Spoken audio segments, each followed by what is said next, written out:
So who is ready to end the exception? I want to hear you say, not on our dime! Not on our dime! Not on our dime! Not on our dime! Welcome back, ladies and gentlemen, to the Nissim Black Show. As you can see, I am back in studio, happy to serve. Zohran Mamdani, also ready to serve. Serve us a plate of Sharia law. Now, I want to say the guy is beyond evil, right? We have seen this. We're watching this. We're seeing it full time. And at this point, I don't even know how much more you can actually expose a person, right? He's been exposed to the upteenth. There's just almost nothing that could be hidden. And what saddens me is that people are not reacting in the way that you thought that we would actually be reacting. This is years of Qatari funded education and Saudi Arabia. And we've been talking about that a lot on this channel. But we're not really realizing that these guys have snuck in, and it's going to take a serious amount of work and a serious amount of dedication for us to try to change the tide. Mamdani is definitely about to have not only billionaires leaving out of New York, but he's also going to have a lot of Jews leaving out of New York. They are going to leave New York City. Mamdani will be Nefesh B'Nefesh, which is the organization that helps Jews make Aliyah and return back to their ancient homeland of Israel. That organization is going to crown Mamdani as Nefesh B'Nefesh Man of the Year. It's going to happen. There are some Jews, however, who are actually going to change their mind. Maybe these Jews he still has. Hi, Rabbi. Hi, Rabbi. Hi, Rabbi. Hi, Rabbi. Hi, Rabbi. Hi. We're among the thousands of Jewish New Yorkers who've been out door knocking and phone banking to elect Zohran Mamdani. We're also rabbis. We know Zohran will fight to make our city affordable and safe for our families. And for our neighbors of all faiths and backgrounds. As New Yorkers, we're also just people who live here, who don't want to get priced out of this incredible city that we call home. We know fellow Jews want to be able to afford housing, transportation, and childcare for their families too. As Jews, as rabbis, as New Yorkers, we believe that all people deserve to thrive. Zohran agrees. But let's get real. This isn't only about belief. It's about action. So let's build a flourishing city. Together, let's elect Zohran. I genuinely don't know how much you have to pay a person to do an ad like that, but I'm assuming it was a lot of money. But here we go. Let's uncover some of these hard truths that we are having with Zohran Mamdani, because I think at some point it's going to sink in. I'm hoping that it sinks in before the actual election, but at some point it has to sink in. How much did the kind of intellectual and political writing that your father does inform you? How much of a role did your parents play in that? They played a massive role.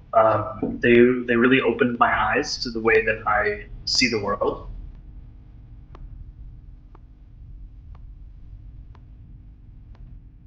America is the genesis of what we call settler colonialism. And the American model was exported all around the world. For the Nazis, this was the inspiration. Having these two wonderful people as my parents, it was very much helpful for me to understand that the value of certain stories, the value of certain people. The long-term security of a Jewish homeland in historic Palestine requires the dismantling of the Jewish state. And I think that one thing that would really bring together their two sets of work is that in many ways it is storytelling. The Israel Project allowing both the worst anti-Semites in the Christian right and the victims of the Holocaust to come together in a single project called Israel. I don't see any rise of anti-Semitism. I see a rise of anti-Zionism. The two things are very different. Who is ready to say that anti-Zionism is not anti-Semitism? I wouldn't see the world in the way that I do if it wasn't for them. And that is just the sad truth.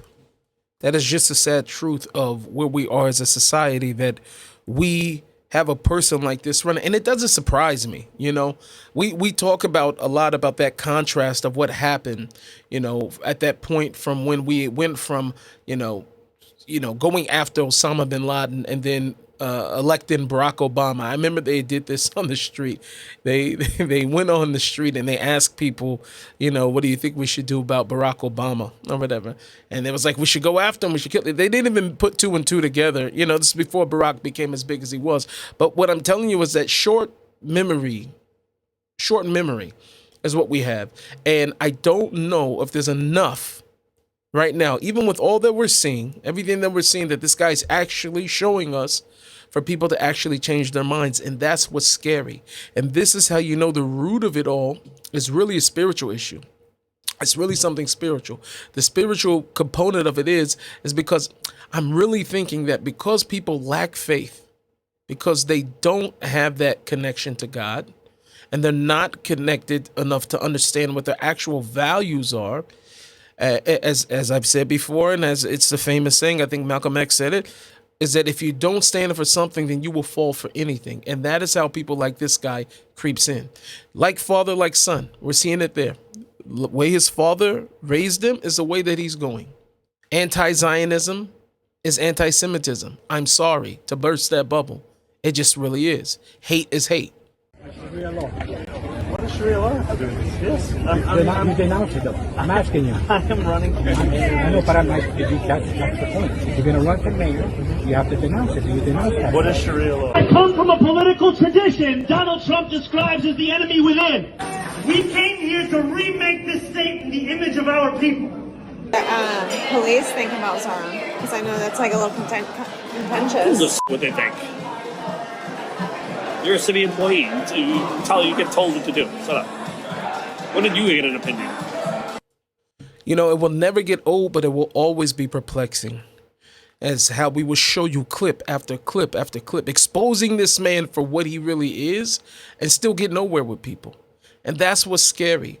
And even after they will tell you that we will use you, we will abuse you, we will do all of these things, even after all of that, people still don't wake up. And that's what's scary. It's like we have become zombies.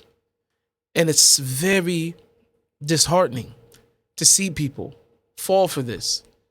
And New York is not going to be the same. Now, what I am not saying is, I'm not saying that all of a sudden this guy gets in and then we're implementing Sharia law in New York or whatever. But what it indicates is that this is where society is headed towards a place where these things are going to be nearly irreversible. It's going to be irreversible. And it's coming to such a place. And if we don't wake up now, if we don't do it now, our world will drastically change. Let's roll clip 3. We organize the mosque. We get the imams to tell people, go vote. We get Zohran to go there and talk to them. That's how we do it. That's how you do it. We go to 100 of them a week. 100 mosques. And we get young lesbian white women to go and give out flyers at the mosque. So good. Yeah. I mean, he's saying it himself. He's saying it himself. What else do you need from me? He's saying it himself. What is the ground game? They're going to use you and abuse you to pull out their agenda. More Mamdani. More Mamdani. When we came back from a trip abroad, being pulled aside at JFK by immigration agents in a double-mirrored room, sitting me down on my own while my family was outside, and asking me if I had just attended a terrorist training camp, and if I had intentions of attacking this country, and if so, what were those plans?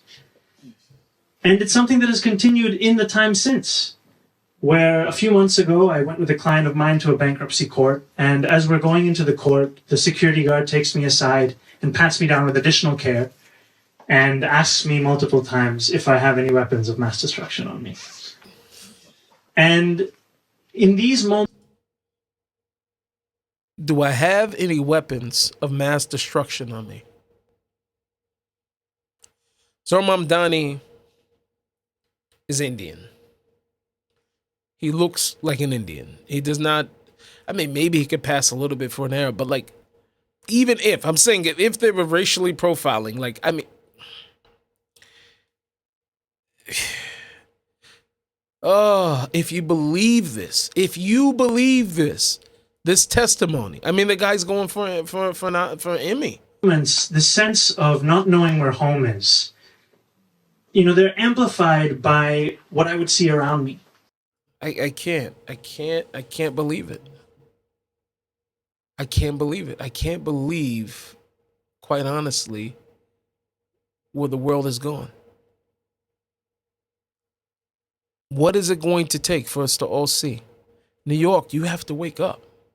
You have to wake up, and nobody else here could do this for you. You have to wake up. It's a sad thing to see that people are sleeping on this. And I think what's happening here is this people's hatred of Jews, right? They've been programmed to hate, right? This new propaganda that's been spreading. They've been programmed to hate.